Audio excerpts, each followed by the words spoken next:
Perfect.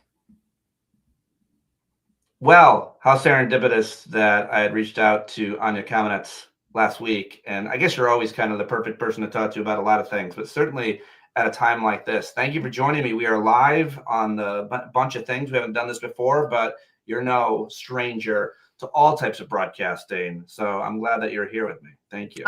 I'll try not to pick my nose. That's impossible. I don't think anybody's doing that on camera these days, but it's not like you're a sideline coach. Coaches must always know that they're on camera and dress that way, but they always do seem to embarrass themselves with things like that. You're not a sports person, though.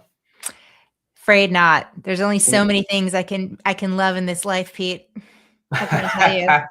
What are your other cultural blind spots, Anya?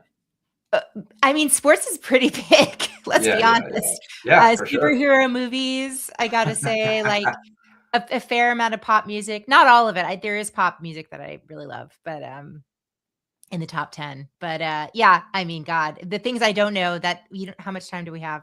Come on. Don't be modest. You are a very cultured, well-rounded person. You're always writing about all kinds of different things. If people aren't subscribed to your Substack, it's one of my favorites and one of my earliest. thegoldenhour.substack.com. You should go and be a paid subscriber because Anya's work is so original and important. And her career, I was telling someone, trying to explain your work to someone earlier, and I said, well, she wrote these books, and I mentioned your 5 books. And my friend goes, I want to buy all of those. You are working on it, and you're working on a new book now as well. How's that going? What's it about again? It's similar to my Substack. It's sort of about how to cope with the world the way it is right now. The collective emotions, we can process it intellectually, and you do a great job of that. But what do we do with our feelings? That's what it's about. Exactly. And that's why today is a pretty good day, because we have 3 major events that have captured our attention at the end of the year. The beginning of Hanukkah, I think, matters too. On Friday night, there was a shooting in Providence and Brown University that was pretty high profile, obviously, Ivy League school. You yourself are a Yalie. And we don't know the motivations yet. Apparently, the suspect isn't even in custody, maybe. Then, of course, we woke up on Saturday morning, was it, to this horrific targeted attack against Jewish people celebrating the first night of Hanukkah on beautiful Bondi Beach in Australia. I've been there. It's amazing. Australians obviously in shock, Jewish people around the world, and the rest of us as well. And then we find out last night one of our American heroes, legends, icons, Rob Reiner, and his wife were murdered in a grisly knife attack, allegedly by their own son. And just to top it off, our leaderless nation is led by a child who made it about himself and said horrific things. And so there's a lot just in this past few days. And I wonder if what the question is, but it's about how we're supposed to process it. My only reaction to it, at least Trump's response, was we can't let what's already a terrible situation, we can't let him steal whatever we have, whatever energy we have, whatever joy we might have by the way that he piles on. But how do you want to react to all of this? You're Jewish yourself, so I mean, it's got to be really close to home. Well, and we struggle to make sense of these things, and there is no pat way to sum this up. These are 3 very random and different scale acts of violence. And in our, we have a really violent society. We're not doing enough with gun control. That's an aspect of that. Obviously this rise of, I think all forms of hatred, but anti-Semitism certainly, deserves to be called out itself. But what I think that the real thing though, Pete, that I am reaching for is thinking about how we do feel connected. Like, why do we feel that sadness? Why do we feel implicated? Or why do we feel like we want to see justice? We want to make it make sense. And that sort of childlike impulse, I think, is within that is like the spark of our actual shared humanity. Everything that the man in charge violates is everything that we wish that we had, which is, an acknowledgement of the fact that we are all connected. We do all care about the same things. We all want safety. We all want,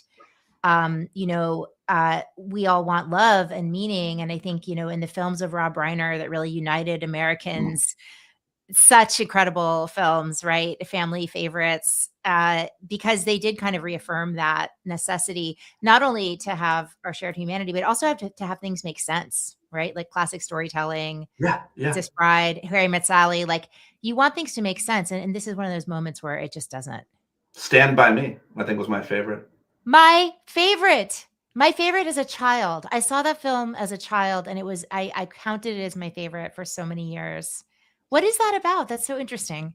I think I don't know for you. For me, it was like a bunch of boys in the country getting in trouble, which is a lot of what I did. And it was also like they're exploring their emotions and their friendships and that kind of bond between them going through something. I think there was a vulnerability to it, the music, all of it. I don't know that era, that time era when you know. I think maybe Jesus, I can't believe I'm just freewheeling on us, examining Stand By Me. But there was a time when men and boys didn't talk to each other that much. I feel Yeah. like that movie gave you a little bit of permission to talk to your dad or talk to Mm. your buddies. It certainly felt that way with me. Really spoke to me as a kid growing up in the country, I guess too. I really wanted to find a dead body after that.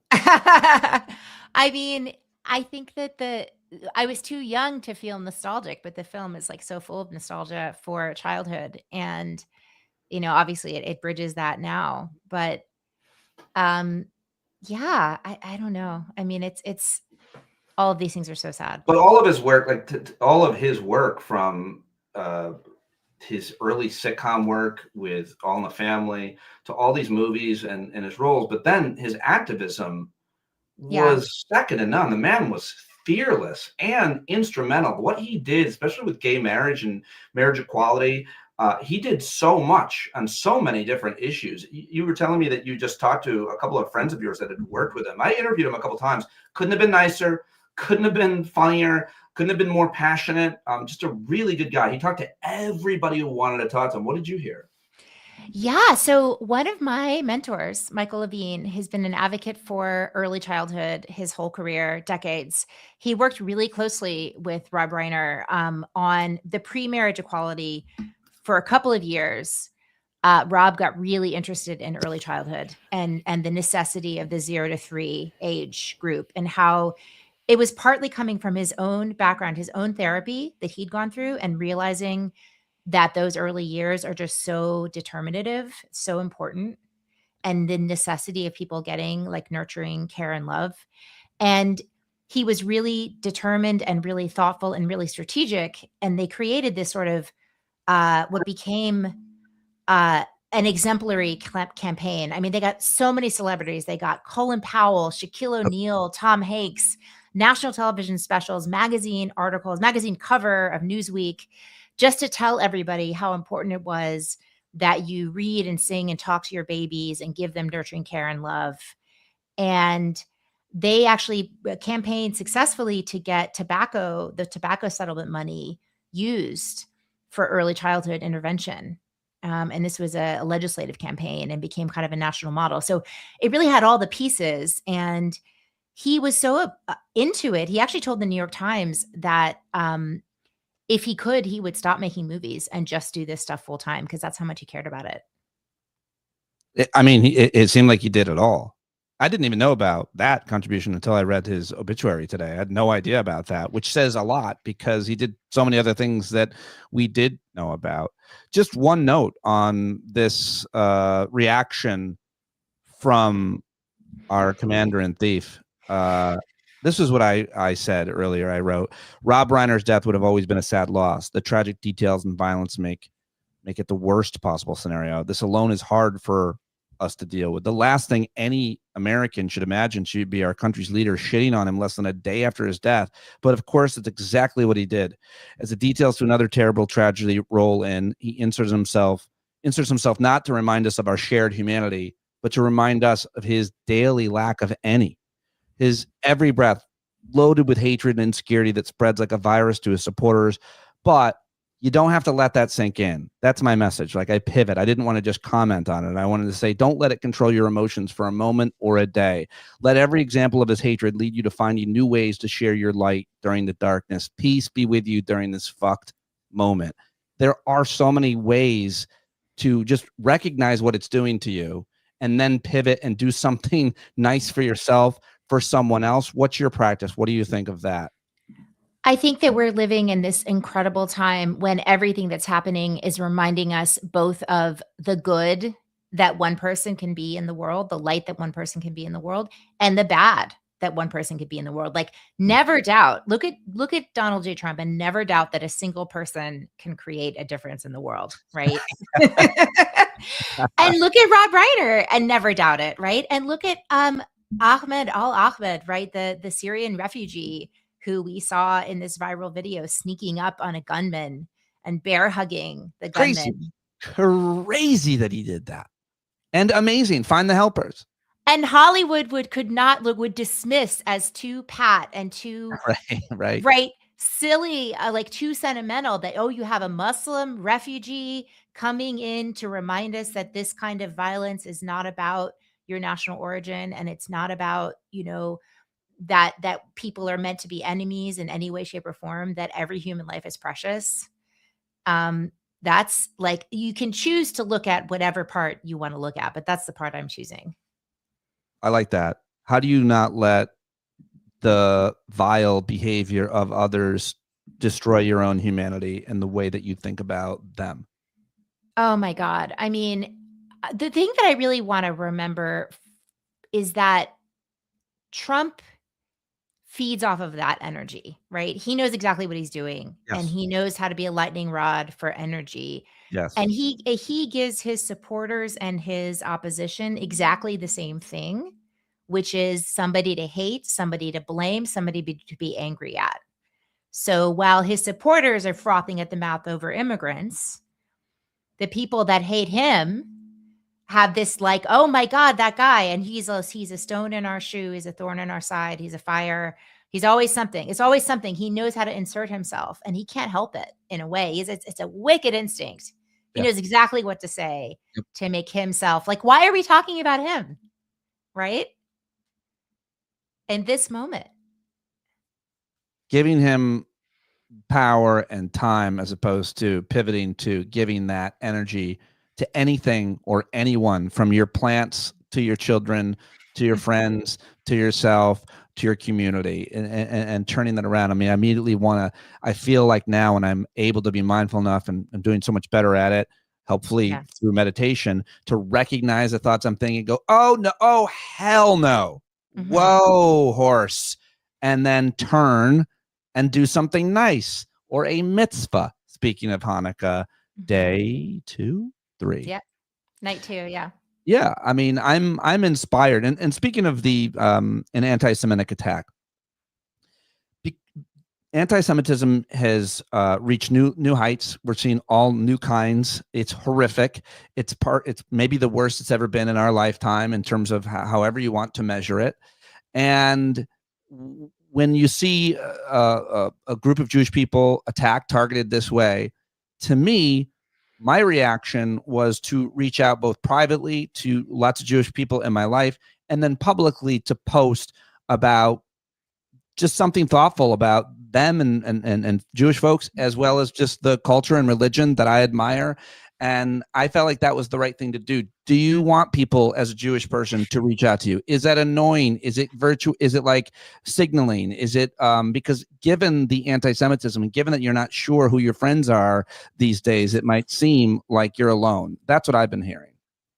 It's a complicated question, Pete, because I think that many of us also feel not only that there's a growth of anti-Semitism, but that there's a weaponization of conversation about anti-Semitism, because anti-Semitism exists on the horseshoe ends of our political spectrum, right? It exists on the far right and on the far left. And our country is in the grip of the far right. That's who's holding power right now. And so this question about what makes Jews feel safe, what makes us feel included, I think there are some people who want to say, well, I want attention on Jews as Jews, and the fact that we're being targeted, that's important to me. That makes me feel safe. And other people say, well, I want to live in a pluralistic society where we have equal treatment and equal rights, and everybody's lives are equally valuable. And that's what makes me feel safe. And so the siege mentality that I think a lot of Jews are under it fear breeds fear, and it's really, really difficult. So I think if I would say anything, that like, I do want to hear my friends post about this, and I want to hear my friends post about when any group is targeted, because I want to live in a group, in a society, in a community where we all feel like we've got each other's backs. Does that make sense? It makes a lot of sense. It just, I don't belong to a group that's ever been targeted. I don't have that feeling. I have never, ever felt that way. And so I don't always know exactly what I'm supposed to do when Black people are targeted in the supermarket in Buffalo, or Hispanic people are targeted at a Walmart in El Paso, or Jewish people are targeted on a beach celebrating Hanukkah in Australia. And I don't want to reach out to my Black friends, Hispanic friends, and Jewish people like, hey, love you. But I do. And I always do, because I don't know. I feel like it's the right thing to do on those days, because I can imagine, it's just an empathic thing to do, that they must be feeling about themselves and their kids in danger. I suppose I could somehow relate to having a child in school and there's a school shooting, but it's not specific like that. I mean, that's what we're all in that boat together, unfortunately, on Friday night in Providence at Brown. But I just think that when people are, part of a group that is marginalized, whether or not they identify that way, even if they look that way, they're just a Black or brown person minding their own business and being targeted on the streets right now by the government. I feel like it's good to reach out. And I think that, civil rights leaders of previous generations told us that we're supposed to take care of each other. That's my understanding. I'm with you. And I love that question. I don't think you can ever go wrong showing empathy for someone, and someone who you feel like is getting targeted. And I did the same thing. I mean, I texted a friend last night who I haven't talked to in a long time, who lives in Providence, just to see how she was doing, and I think that is what we're supposed to do for each other. We're supposed to reach out. Well, you have a lot of friends, apparently. I read your piece. It's so good. Everybody should read this piece. I'm a working mom in my 40s and an introvert. I have more, sweeter, and deeper friendships than I've ever had in my life. Here's how I do it. You just posted this a couple weeks ago, or December 5th. Everybody needs to go to thegoldenhour.substack.com and read it. I want to pivot to something that you've written and that you've shared that I think is really positive and very helpful. You do a good job here, to be like, I know this is not everybody, and I know it might sound a little weird. Maybe I'm privileged and so on, with all the caveats and so on. But I am in the same boat as you are. I have more relationships and more deeper relationships than almost anybody I know. And I love that you wrote about it and how you water those relationships and how you feel about them. What was the impetus for this? And I'd love to know what the reaction to was it. Tell me a little bit about your... Yeah. I don't take my current friendfulness for granted. I love that sentence. So it's something I've been thinking about for a couple of years, actually, because the loneliness crisis is something we hear about so much. And every time it would come by, I'd be kind of like, well, I don't really feel that way. I'm feeling different. And so ironically, I joined this group of women on Substack, and we were kind of talking about the articles that we try to write, where we try to like swing for the fences a little bit and like get out of our normal audience. And I was like, I think this topic, like I normally write about climate change, I write about parenting, but this is something on my mind. I bet people will be interested. And I just want to tell people how I got where I am. And oh my gosh, it's been so positive. I mean, people have been really, really kind. No one's been snarky. People have said that it's helpful. I feel like I did a good job of saying, like, being honest. Like, I am an introvert. I have limited social battery, and I know I use it where just strategically, because I want to grow the relationships that really mean a lot to me. And I don't know, you get older, you realize that life is short. Maybe some of us have lost friends along the way. And you just start treasuring that time with them. You start telling people that you love them, because you do. And you realize that these are good, maybe it goes back to Stand By Me too. It's like, these are going to be people that see you through, as much as your spouse, as much as your children, your siblings, your parents. Nobody's guaranteed anything. But now that I've got friends that I've had for a decade, 2 decades, 3 decades in some cases, like it's time to call that out. I value that so much. I love this. I think this will resonate with a lot of people. I'll just read it. Maybe you're like me. Anya writes, you hate small talk. You don't like sports or drunk people or bars with TV screens. Check, check, check, check. You don't have regular people hobbies. You'd rather read a book. You're exhausted at the end of the day, the end of the week. You spend too much time on your phone. It's okay.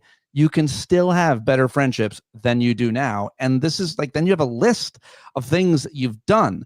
You've actively prioritized friendships, set the intention to both deepen and expand your relationships.